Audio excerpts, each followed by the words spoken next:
गर्भ उत्पन्न होण्याच्या वेळी शुक्र आर्तवस्थ, शुक्र म्हणजे स्पर्म आणि ओम म्हणजे आर्तव, या संयोगाच्या वेळी ज्या दोषांचे आधिक्य असेल, म्हणजे वाताचं असेल तर हीन प्रकृती, पित्ताचं असेल तर मध्यम आणि कफाचं असेल तर उत्तम, अशा पद्धतीने प्रकृती ठरते.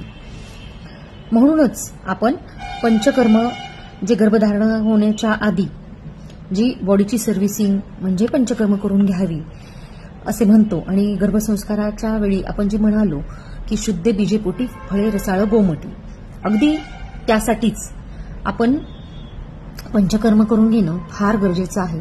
म्हणजे ते दोष वातपित्त कफ आपल्या आपल्या स्थानात राहावीत, चांगली राहावीत, प्रकोपित नको व्हायला. कारण ती आयुष्यभराची प्रकृती ठरत असते आणि त्या प्रकृतीनुसार ती व्यक्ती कशी असणार आहे त्या ठरत असते. त्यांचे गुण, त्यांची शारीरिक ठेवण, त्यांचे होणारे आजार आणि मग त्यानुसार त्यांची ट्रीटमेंट. तर आपण हे पुढच्या व्हिडिओमध्ये प्रकृतीबद्दल माहिती बघूयात.